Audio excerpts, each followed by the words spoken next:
Hi, man.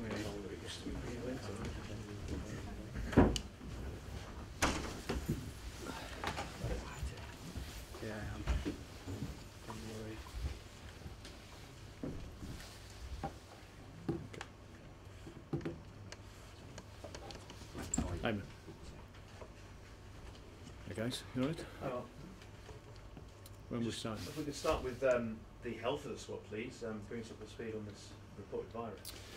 Yeah, well, we've been struggling to contain it somewhat. The under-21s were hit by it earlier in the week, and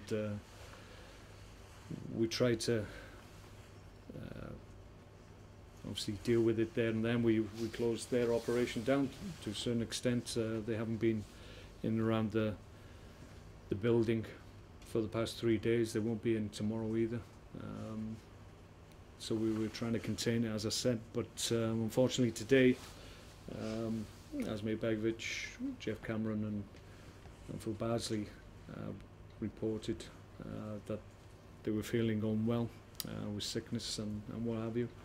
So we felt it best that, well, certainly Phil came in and was quite prepared to train, but we felt under the circumstances he was better served by returning home and just trying to get over it. Asmir was ill in the night, and Jeff Cameron was sick when he came into the building, so he went straight back as well. Just to clarify, did Asmir Begovic go home too? No, he didn't come into training. He was sick during the night, so he didn't come in. Any idea what this virus is? No, I mean, it could be the time of the year. It's just something that's around. We tried to sanitise the building on Wednesday. Went right through it, but obviously time of the year, you can pick up things from your kids as well, so we're not quite sure where it's come from, but hopefully it's going to be a 24-hour thing and they'll be okay tomorrow. Yeah, how much of a check are you taking on the rest of the squad? Are you keeping constantly monitoring what's going on? Well, we have to. I mean, we thought we'd got over it, but obviously this morning that's put those thoughts on the back burner, really. We're obviously trying to keep the impact of it to a minimum if we can, but we're at the mercy of it, really. We're hoping nobody else will go down with it, but 24 hours time, who knows, we might have a similar situation with different people, we don't know, but we're hopeful that we've done enough. Yeah, silly question probably, but how much has it affected your preparation? Well, not so much in terms of what we were going to do today. Obviously, ideally you want everybody involved and everybody fit and well to take part and participate in the training, but all the work we did today is stuff that the guys know. It was just repetition of stuff we do anyway leading into games, so they wouldn't have missed any significant work to a certain extent, but obviously ideally we want everybody fit and well leading into a game. At the moment that's not the case, but as I said, we're hopeful that it's just a 24-hour thing and they can get over it. And away from the virus, still plenty of injury problems as well. Where are we up to speed with the likes of Mark Wilson, Eric Peters, Robert Hughes? Mark Wilson and Eric Peters have trained this week, so I'm hopeful on them. Robert Hughes is doing really well, very close to joining back in with the senior squad, which we're all delighted about. Obviously we were coming into a period of lots of games in a short space of time, so we're going to need bodies, so Robert coming back at this time of the year is a bonus for us. We've obviously missed, or going to miss, Victor Moses for quite a significant period for us, so we need bodies coming back as well. The assessment of the Burnley game then a week on, how do you look back on that now? Well, as a performance, I was reasonably happy. I think we made mistakes, unfortunately, early in the early part of the game, and they were capitalised on by Burnley. Got 2 very quick goals, and then it was back to the walls. Job for them, if we're fair in our assessment of the game. Absolutely the dominant side, but we couldn't find a way through to get back on level terms. Got 1 goal back, and at that point I thought second half we would have enough and be able to overcome them, but they defended very, very well.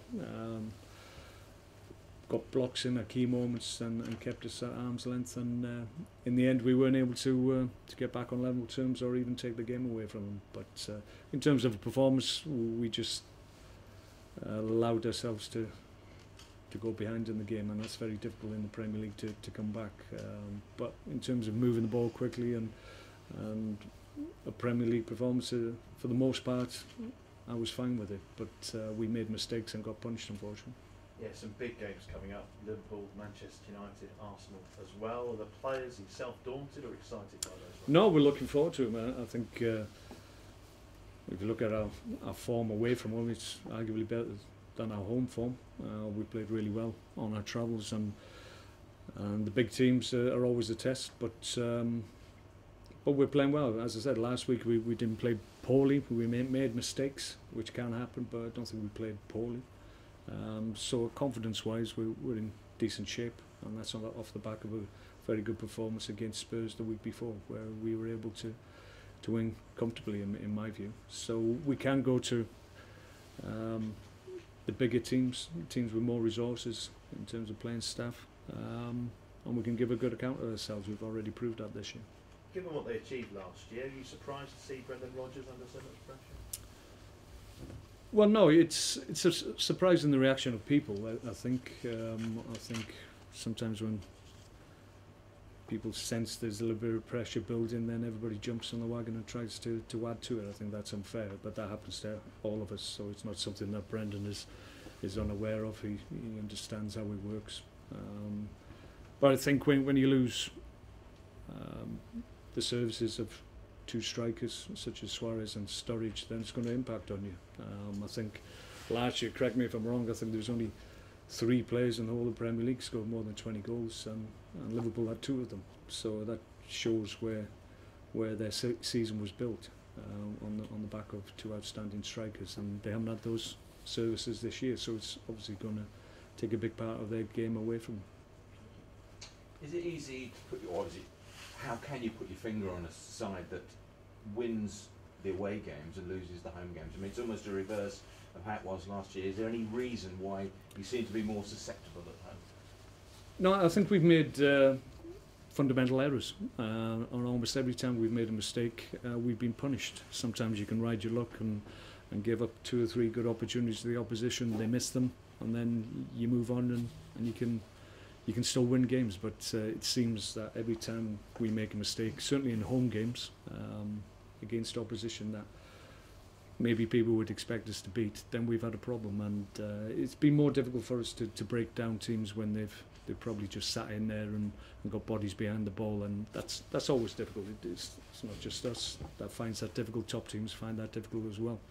So it's more to do with the circumstances of the game, really.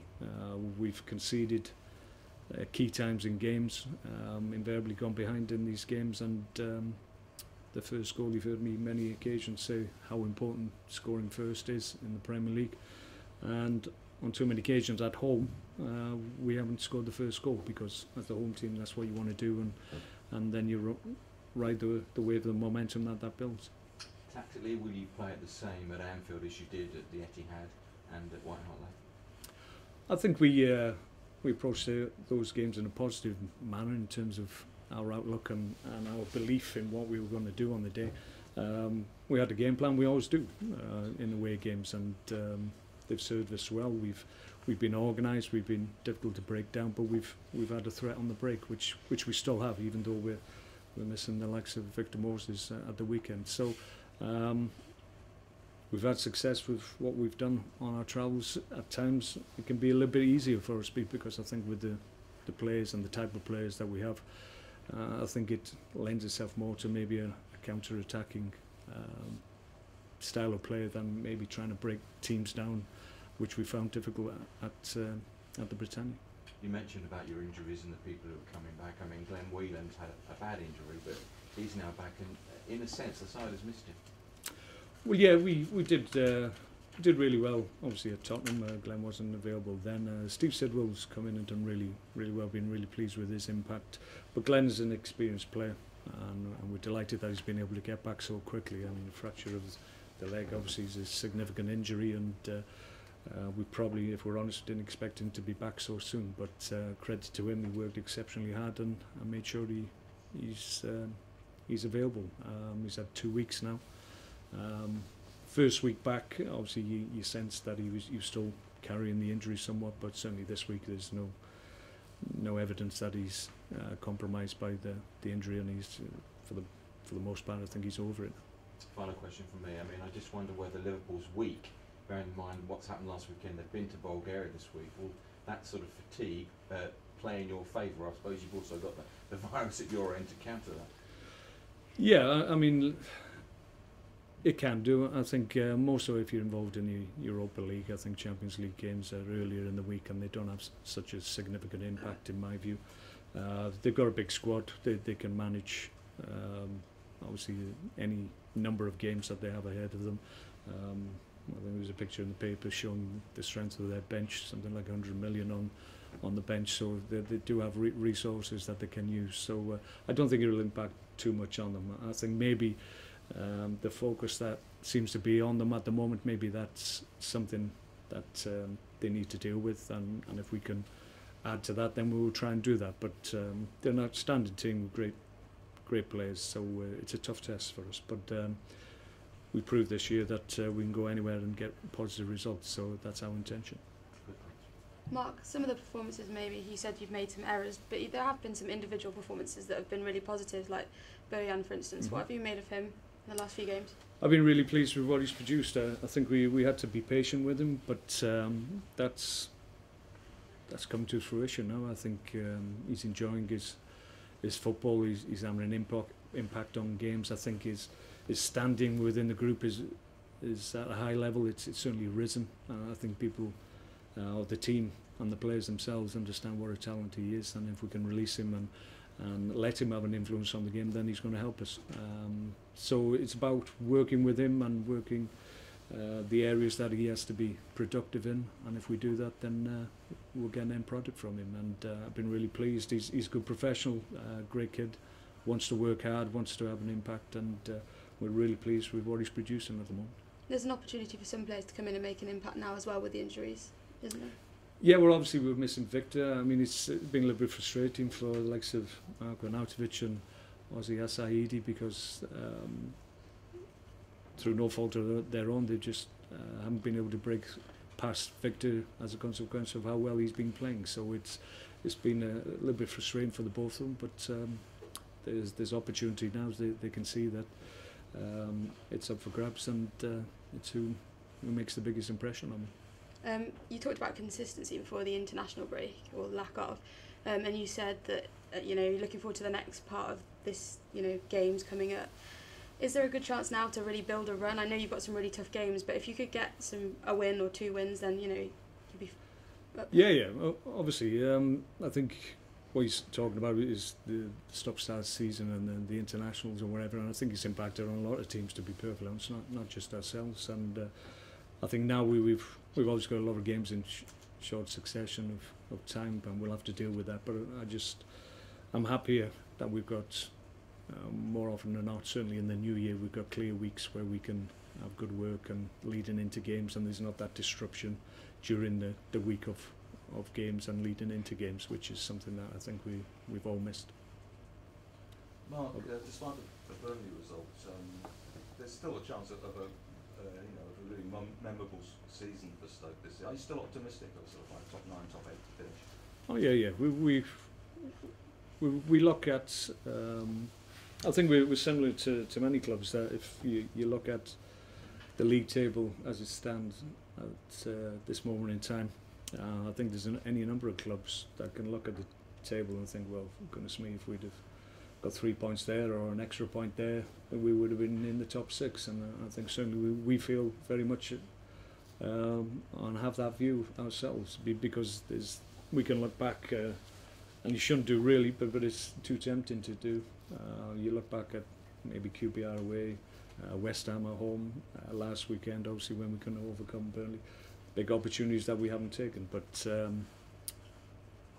I think in terms of how encouraged we are by what we're producing and how we're playing, I think we're at a good level, and I think we're still ahead of our points total this time than we were this time last year. So we're in good shape. We're set fair for a decent season, we feel. But what we don't want to do is look back at the end of the season and think, well, we missed opportunities, because that would be a shame. So we're going to have to make the games that we've probably felt we should have got points in. We're going to have to make that up somewhere else. What was particularly noticeable about the sort of Man City, particularly the Spurs game, was the really disciplined performance by your side. Do you think that's a sort of slight difference occasionally with a sort of like lack of concentration at the beginning of the Burnley game? If you could just overcome that, that's... Yeah, well, I think there was reasons behind that. Obviously, we had a new back four against Burnley, and I think in that opening period, it was a period during the game where maybe people were just trying to get their bearings, and as a consequence, they were able to get 2 quick-fire goals. And I thought after that, the back four acquitted themselves really, really well. But you could say, well, the damage is done at that point. But I think it's just one of those things that happens. You try and lessen the risk by not giving opportunities to the opposition. But at the Premier League, invariably at some point in the 90 minutes, the opposition will get opportunities against you. It doesn't matter who you are. And when those opportunities are presented, you hope either defenders can get back in quickly, or your keeper makes a world-class save, or they miss. So it's how it goes, and you hope as the season progresses things start to run for you. At the moment, we're getting hurt by every opportunity we give up. Okay. Thank you. Thank you.